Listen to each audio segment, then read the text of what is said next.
आश्विन महीने की शुक्ल पक्ष की एकादशी को पापंकुशा एकादशी कहा जाता है।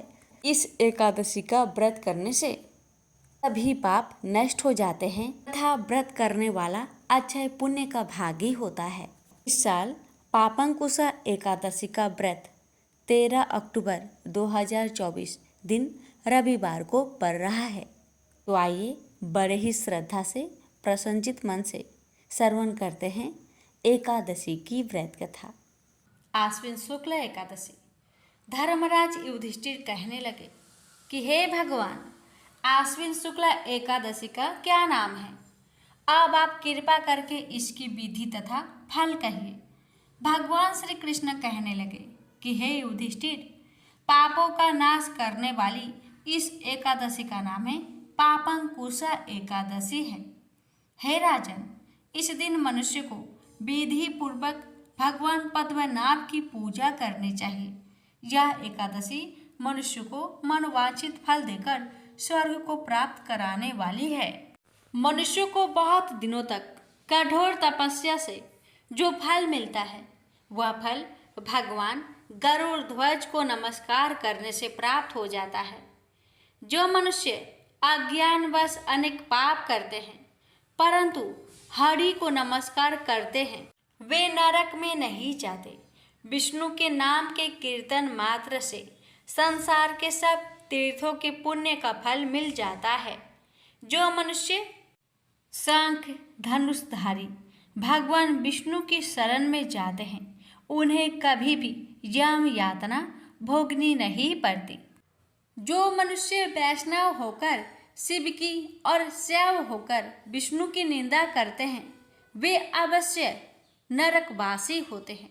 सहस्त्रों वाजपेयी और अश्वमेध यज्ञों से जो फल प्राप्त होता है, वह एकादशी के व्रत के 16वें भाग के बराबर भी नहीं होता।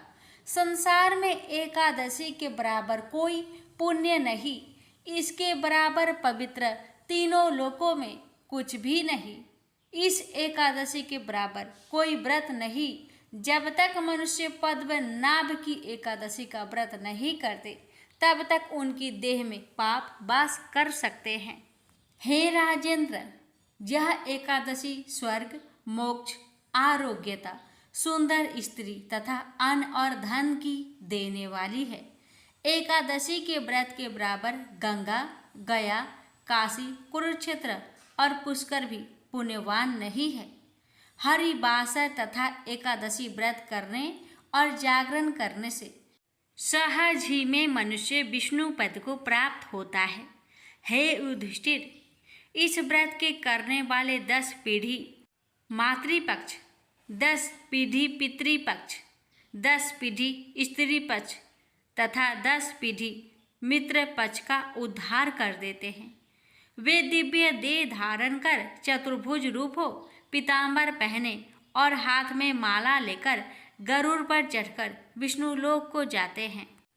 हे निरुपोतम, बाल्यावस्था, युवावस्था और वृद्धावस्था में इस व्रत को करने से पापी मनुष्य भी दुर्गति को प्राप्त न होकर सतगति को प्राप्त होता है। आश्विन मास की शुक्ला पक्ष की इस पापंकुशा एकादशी का व्रत जो मनुष्य करते हैं, वे अंत समय में हरिलोक को प्राप्त होते हैं तथा समस्त पापों से मुक्त हो जाते हैं। सोना, तिल, भूमि, गौ, अन्न, जल, छत्री तथा जूती दान करने से मनुष्य यमराज को नहीं देखता। जो मनुष्य किसी प्रकार के पुण्य कर्म किए बिना जीवन के दिन व्यतीत करता है, वह लोहार की भट्टी की तरह सांस लेता हुआ निर्जीव के समान ही है। निर्धन मनुष्य को भी अपनी शक्ति के अनुसार दान करना चाहिए तथा धन वालों को सरोवर, बाग, मकान आदि बनवाकर दान करना चाहिए। ऐसे मनुष्य को यम का द्वार नहीं देखना पड़ता तथा संसार में दीर्घ आयु होकर धनाढ्य, कुलीन और रोग रहित रहते हैं। भगवान श्री कृष्ण ने कहा, हे राजन, जो आपने मुझसे पूछा वह सब मैंने आपको बतलाया। अब आपकी और क्या सुनने की इच्छा है? प्रेम से बोलिए विष्णु भगवान की जय। कथा। एक बार एक मेढक और मेढकी तालाब में साथ रहते थे। मेढक गणेश जी का बहुत बड़ा भक्त था। वह हर रोज गणेश जी की पूजा करता था। वह कुछ काम न करता, बस गणेश जी का नाम जपता रहता। मेढकी उससे बहुत परेशान थी। एक दिन मेढकी ने गणेश जी की मूर्ति छिपा दी। मेढक आया और गणेश जी की मूर्ति के बारे में पूछने लगा तो मेढकी ने बोला कि मुझे नहीं पता। एक दिन एक औरत उनके तालाब के पास आई और उसने अपने मटके में पानी भरने लगी। जैसे ही उसने पानी भरा, वैसे ही मेढक और मेढकी उसके मटके के अंदर चले गए। घर जाकर उस औरत ने पानी गैस पर रख दिया। मेढक और मेढकी भी साथ में जलने लगे। मेढकी मेढक को बोलने लगी कि तुम तो गणेश जी की बहुत बड़ी भक्त हो, तो बोलो गणेश जी को हमें बचाए। मेढक ने यह सुनकर गणेश जी का नाम जपना शुरू कर दिया। थोड़ी देर बाद एक सांड आया और अपने दोनों सींग मटके पर जा मारा और मटका जमीन पर गिरकर टूट गया और दोनों बच गए। मेढक ने घर जाकर गणेश जी की मूर्ति मेढक को लौटा दी और उसने भी गणेश जी का पूजन करना शुरू कर दिया। तो प्रेम से बोलिए गणेश महाराज की जय हो। अर्जुन ने पूछा, हे केशव, मैं संन्यास एवं त्याग के तत्व पृथक पृथक जानने की इच्छा करता हूँ। श्री कृष्ण बोले, हे पार्थ, कामना वाले कर्मों के त्याग को ज्ञानी लोग संन्यास मानते हैं और अज्ञानी पुरुष फल के त्याग को त्याग कहते हैं। कोई पंडित कर्म को दोष युक्त जानकर त्यागना ठीक कहते हैं। कोई यज्ञ, दान, तप आदि कर्मों को छोड़ने योग्य बताते हैं।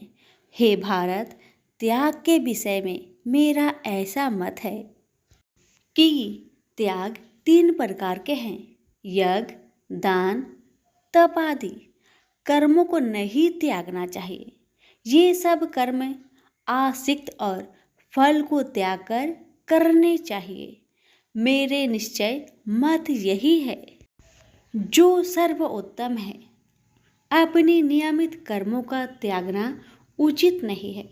यह मोहवश ऐसा किया जाए तो वह तामस त्याग है, कर्म दुखप्रद है। यह विचार कर एवं शरीर के कलेश के भय से जो त्याग करता है उसे त्याग का फल नहीं मिलता। यह राजस त्याग कहलाता है। हे अर्जुन, अपना नियमित कर्म अवश्य करने योग्य है। फल तथा आसक्त को त्याग कर जो कर्म किया जाता है वह सात्विक कर्म है। जो दुखदायक कर्म से देश नहीं करता तथा सुखदायक कर्म से प्रीति नहीं करता, वह त्यागी, सत्यशील, बुद्धिमान तथा मुक्ति की योग्य है। देहधारी संपूर्ण कर्मों का त्याग नहीं कर सकता। कर्म का फल त्याग कर कर्म करने वाला त्यागी है। कर्मफल 3 प्रकार के हैं, अनिष्ट, इष्ट एवं मित्र। जो त्याग नहीं करते उनको ये मरने के बाद मिलते हैं और त्यागियों को नहीं मिलते। हे महाबाहो, संपूर्ण कर्मों की सिद्धि के लिए 5 प्रकार सांख्य शास्त्र में कहे हैं, उनको सुनो।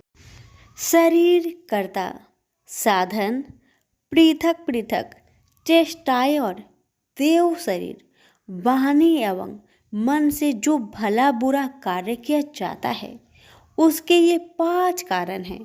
वह दुर्मति कुछ नहीं जानता जिसको यह अहंकार नहीं है कि मैं करता हूँ, और जिसकी बुद्धि कर्मों में लिप्त नहीं है, वह मनुष्य प्राणियों को मारकर भी उनको नहीं मारता और उनमें नहीं बंधता। ज्ञान, गृह और ज्ञाता ये 3 ही कर्मों के प्रेरक है।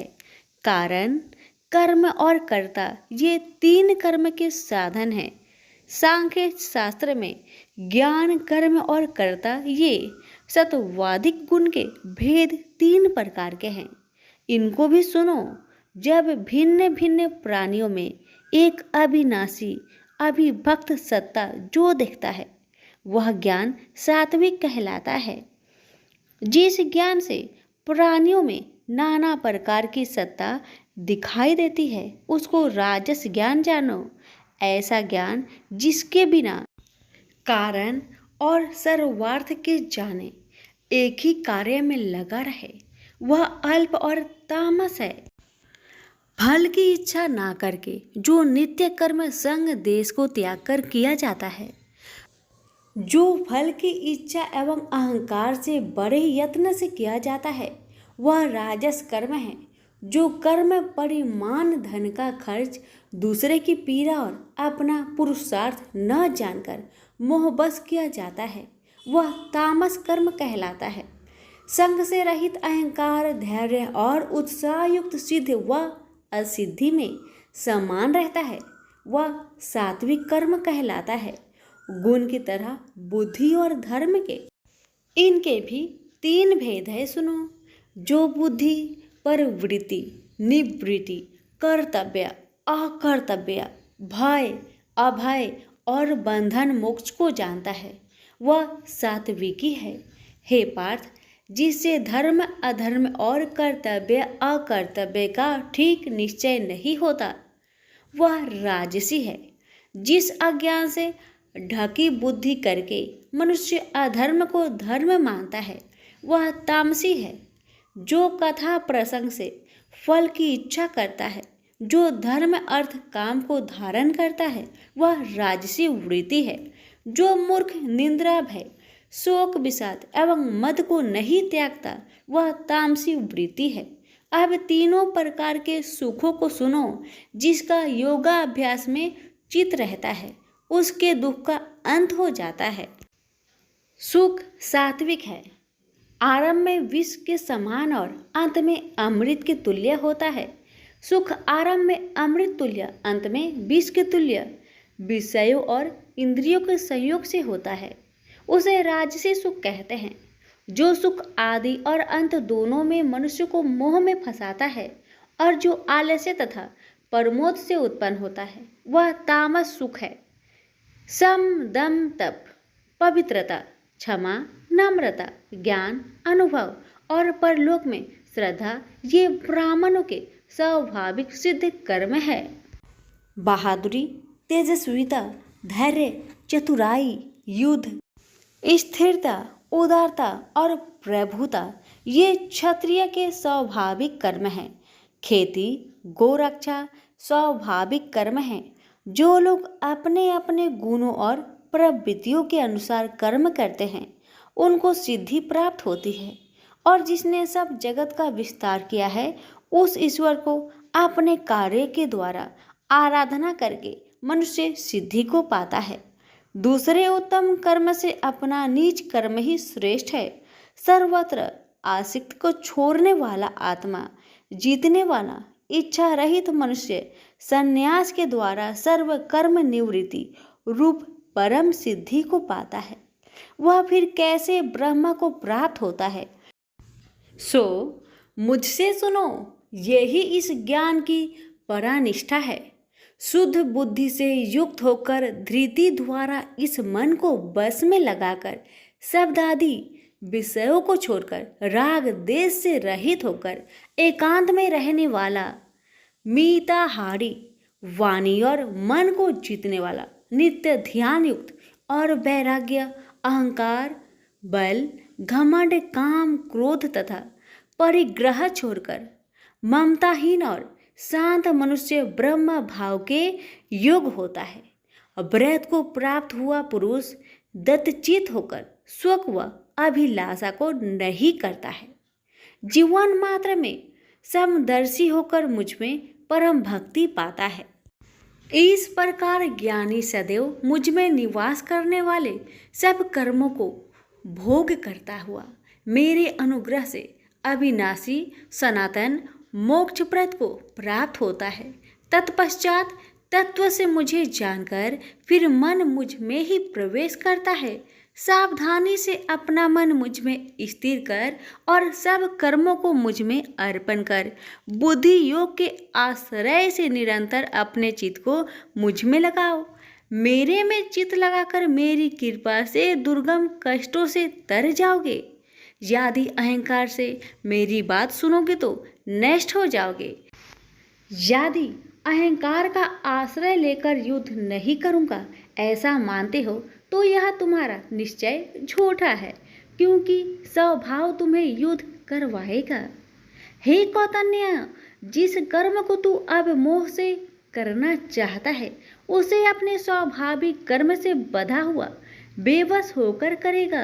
हे अर्जुन, जीवों के हृदय में स्थिर ईश्वर उनको माया से भ्रमा रहा है, मानो सब यंत्र पर चढ़े हैं। हे भारत, सब भावों में उसी की कृपा से परम शांति एवं मुक्ति को पाओगे। यह गूढ़ ज्ञान मैंने तुमसे कहा है, इसे भली भांति विचार कर जैसा चाहते हो वैसा ही करो। अब तू सबसे गूढ़ वचन भी सुन, क्योंकि तू मेरा परम मित्र है, इसलिए मैं तेरे हित ही कहूँगा। मेरे में मन लगाओ, मेरे ही भक्त हो, मेरे ही यज्ञ करो और मेरा ही नाम जपो। सब धर्मों को छोड़कर मेरी शरण में आओ, मैं तुम्हें सब पापों से छुड़ा दूंगा। यह मेरा रहस्य ऐसे पुरुष जो तप न करता हो, मेरा भक्त ना हो, कभी भी नहीं कहना चाहिए। जो इस परम गुप्त ज्ञान को मेरे भक्तों में प्रकट करेगा वही मेरी परम भक्ति को पाकर अंत में निश्चय ही मुझ में लीन हो जाएगा। इस धर्म संवाद को जो कोई पढ़ेगा उसे मैं समझूंगा कि उसने ज्ञान यज्ञ से मेरी पूजा की है। जो श्रद्धावान पुरुष दोष ढूंढे बिना इसको सुनेगा वह भी मुक्त होकर पुण्य आत्माओं को मिलने वाले शुभ लोक को प्राप्त होगा। हे पार्थ, तुमने एकाचित्त से मेरे कहे हुए उपदेश को सुना या नहीं? हे धनंजय, तुम्हारा अज्ञान से उत्पन्न हुआ मोह नष्ट हुआ या नहीं? अर्जुन ने कहा, हे भगवान, आपकी कृपा से मेरा मोह नष्ट हो गया और स्मृति जागृत हुई है। अब मैं निसंदेह आपकी आज्ञा पर स्थिर हूँ और जैसा आपने कहा है मैं वैसा ही करूँगा। संजय बोले, हे धृतराष्ट्र, मैंने महात्मा वासुदेव और अर्जुन का यह प्रेरणा देने वाला अद्भुत संवाद सुनाया व्यास जी की कृपा से। साक्षात योगेश्वर श्री कृष्ण जी के मुख से इस परम गुहा संवाद को मैंने सुना। हे राजन, श्री कृष्ण और अर्जुन के इस अद्भुत पुण्य कारक संवाद को स्मरण करके मन बार बार प्रसन्न होता है। श्री कृष्ण भगवान के उस अद्भुत रूप को स्मरण करके मुझे बड़ा ही विस्मय होता है। हे राजन, मैं बारंबार प्रसन्न होता हूँ। मेरी ऐसा धारणा है कि जहाँ योगेश्वर भगवान श्री कृष्ण हैं और जहाँ पार्थ जैसा धनुर्धर है वही राजलक्ष्मी, विजय, ऐश्वर्य और अटल नीति है। सभी प्रेम से बोलिए श्री कृष्ण भगवान की जय हो। तुलसी माता और गणेश भगवान की कथा। भगवान श्री गणेश को तुलसी नहीं चढ़ती। इसके पीछे पुराणों में एक रोचक कथा मिलती है। एक समय में धर्मात्मज नाम के राजा हुआ करते। उनकी कन्या तुलसी यौन अवस्था में थी। अपने विवाह की इच्छा लेकर तीर्थ यात्रा पर निकल पड़ी। उन्होंने कई जगह की यात्रा की। एक स्थान पर उन्हें तरुणावस्था में भगवान श्री गणेश को तपस्या में लीन देखा। भगवान गणेश का रूप अत्यंत मोहक और आकर्षक था। तुलसी भगवान गणेश के इस रूप पर मोहित हो गई और अपने विवाह का प्रस्ताव उनके समक्ष रखने के लिए उनका ध्यान भंग कर दिया। भगवान गणेश ने स्वयं को ब्रह्मचारी बताते हुए तुलसी का विवाह प्रस्ताव ठुकरा दिया। तुलसी को भगवान गणेश के इस रूखे व्यवहार और अपना विवाह प्रस्ताव ठुकराए जाने से बहुत दुख हुआ और उन्होंने आवेश में आकर भगवान गणेश को 2 विवाह होने की श्राप दे दिया। इस पर श्री गणेश ने भी तुलसी को असुर से विवाह होने का श्राप दे डाला। बाद में तुलसी को अपनी भूल का एहसास हुआ और भगवान गणेश से क्षमा मांगी। ना तुम्हारा श्राप खाली जाएगा ना मेरा। मैं रिद्धि और सिद्धि का पति बनूंगा और तुम्हारा भी विवाह राक्षस जलांधर से अवश्य होगा। लेकिन अंत में तुम भगवान विष्णु और श्री कृष्ण की प्रिया बनोगी और कलयुग में भगवान विष्णु के साथ तुम्हें पौधे के रूप में पूजा जाएगा। लेकिन मेरी पूजा में तुलसी का प्रयोग नहीं किया जाएगा।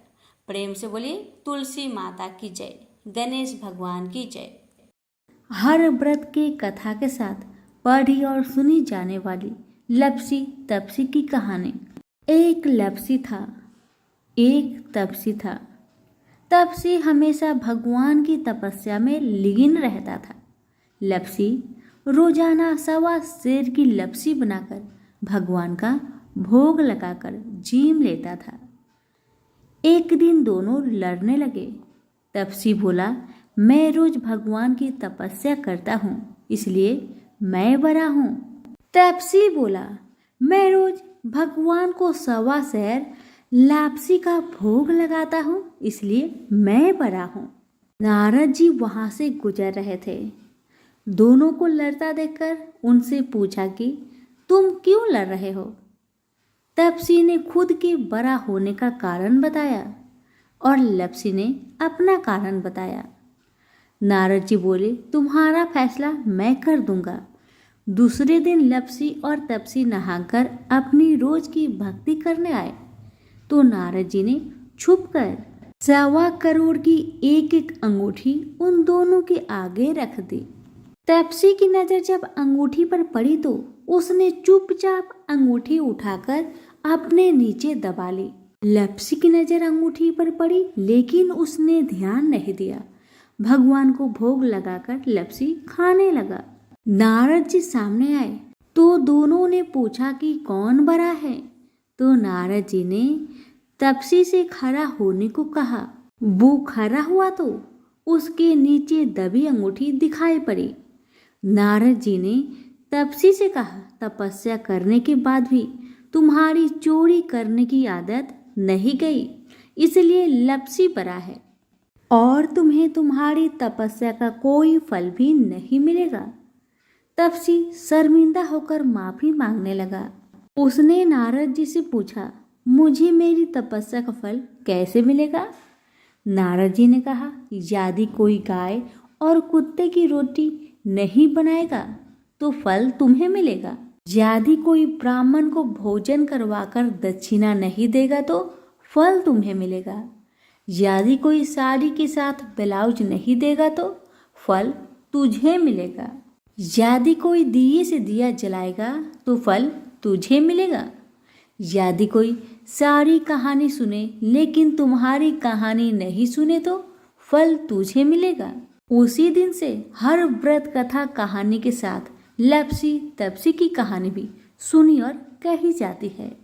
तो प्रेम से बोलिए विष्णु भगवान की जय।